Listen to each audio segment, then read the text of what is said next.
Ukrainian President Volodymyr Zelensky has announced that Russia's anticipated new offensive in Ukraine's eastern Donbas region has begun. Ukraine's top security official also said that Russia had launched the second phase of the war, with Russian forces attempting to break through defenses in the Donetsk, Luhansk and Kharkiv regions, but had been held back. Good morning, I am Bipashna Tamang and these are the headlines of the hour. The meeting of the ruling alliance again failed to reach consensus on the allocation of candidates for the upcoming local-level elections, meeting to resume today.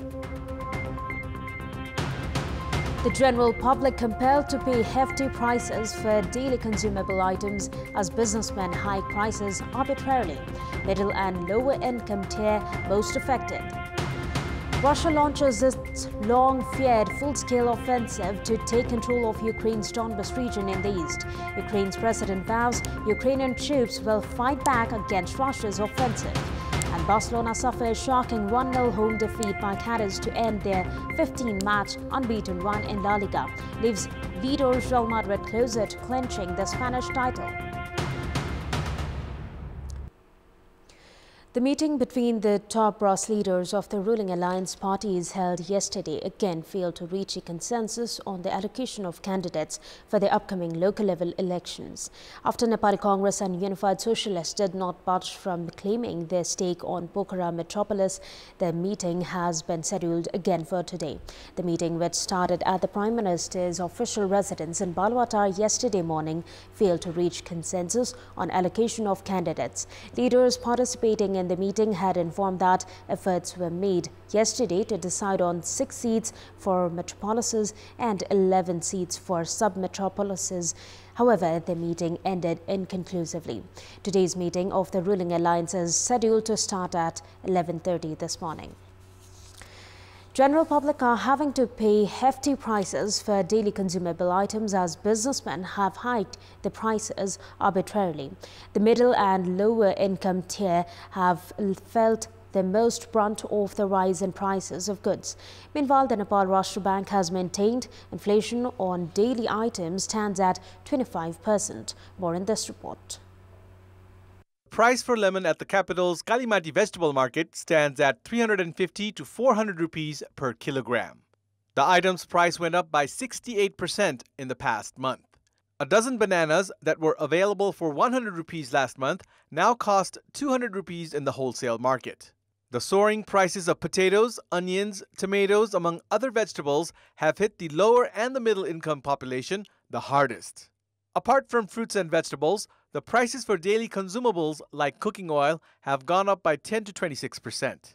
Sunflower oil that cost 240 rupees per litre only 3 months ago now costs 300 rupees. Soybean oil is also dearer by almost 100 rupees. The prices for rice and pulses have also gone up by 20 rupees per kilogram. Local businessmen have hiked the prices for locally produced goods, citing rise in the price of petroleum products. However, businessmen have hiked the prices of goods that were already in stock before the government imposed the ban on imports of several items, considering the decreasing foreign currency reserves. Experts have opined businessmen have found a leeway as monitoring bodies are busy with election works. For many goods, there are up to 7 intermediaries after the customs in Birganj, which inflates the prices of goods that the end consumers have to pay. Concerned authorities have failed to reduce the number of intermediaries and to carry out proper monitoring as businessmen continue to profit off the general public.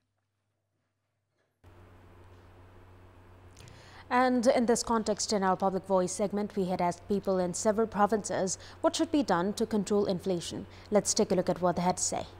Public Voice. आफ्नै देशमा उत्पादनको लागि जोड दिनु पर्यो उत्पादन र बजारीकरणमा वृद्धि गर्नु पर्यो कृषि क्षेत्रहरू बढाउनु पर्यो बिचल्लिएहरूलाई चाहिँ नियन्त्रण गर्नुपर्छ निर्यातलाई चाहिँ बढी जोड दिनुपर्छ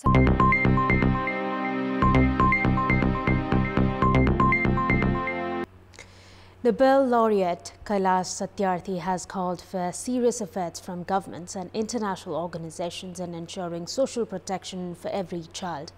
In an interaction with our colleague Prarambha Dahal, Satyarthi, the recipient of Nobel Peace Prize in 2014 jointly with Malala Yousafzai, stressed on democratizing knowledge, universalizing justice and globalizing compassion for protecting children.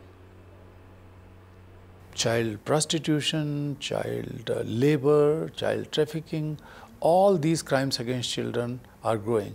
But there was another significant growth, which is very serious, is the demand for child porn online. So online child sexual abuse has grown multiple times globally during this time. So people were sitting at home and they were opting to buy child sex porn online. So that was very unfortunate.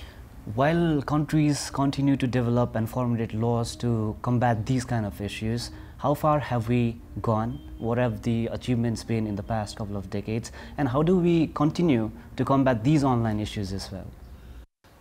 We have some cybercrime laws in most countries, or many countries I would say.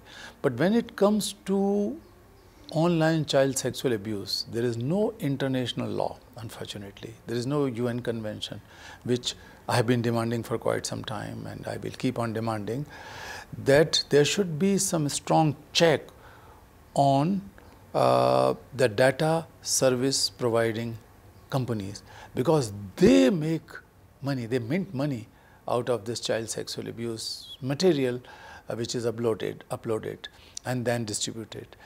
So children are taken to such crime from some places, and they were used for production of porn materials in another countries, and the third country or fourth country is going to host that cyber group or company. So it's a global phenomena, global problem. So there is a need of an international convention, international law, but also the countries should also make such laws so that such material is not uploaded from the source. Time now for our segment Public Pulse, where you text us with your opinion. Public Pulse. And here's the question: how should Nepal prepare as coronavirus infections are resurfacing at an alarming rate in neighboring China and India? The options: option A, increase border surveillance; option B, implement strict health measures; and option C, public should be aware. The voting is on. Type NAWS, select your option A, B or C and send it to 34001 to share your opinion with us. That's all for the moment. Thank you for watching. Have a good day.